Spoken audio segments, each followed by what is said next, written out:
Duogruok mager no neno e kind jaod bura ma Kitutu Chache Anthony Kibagendi kod jaod bura kod jatend migao mar thieth Aden Duale e kinde mane jatend migao nochopo e nyim kamati mar od bura marango weche mag thieth bang' kane jood bura nowuok mager gi Duale ka giwacho ni othiro kendo seyo jokanyo mag komiti no. Korka kore to Duale nogolo siem ne Kibagendi kuom bedo gi dwaro mar rocho chenro mar SHA ka bende owacho ni Kibagendi ok owinjore kata bedo komiti mar thieth. You are being out of order. You are close to order. We will not have a hospital. I have no hospital. We are anywhere. We will charge you the strategy you used to try and I will charge you. You need to answer question. Charge me. I will answer me. You cannot. We are not your children. Who are you? Let me take this. No, we will not allow you. Just because you are the president. We will not allow you. Are now extraordinary. Kibagendi, you are out of order. I'm not defending you. You and your friends are stealing from order.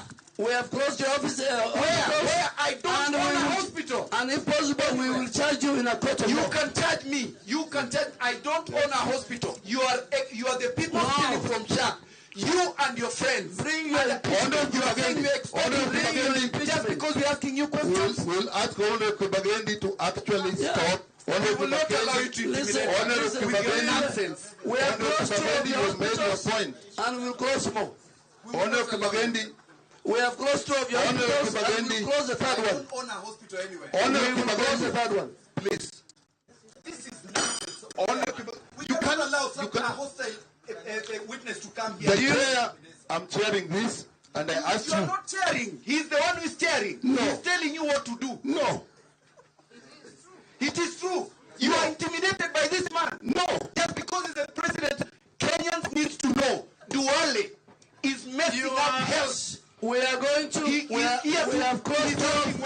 Where is the vice chair? Are you putting your place where the vice chair? You are out of order. We will not allow you. You are bitter, but we will close your hospitals. I don't own a hospital. You are bitter. That is the strategy we are trying to use to silence us.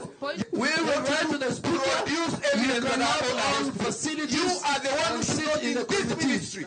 Your company is stealing from SHA. We will write to the speaker. You should not be in the health committee because of conflict of interest.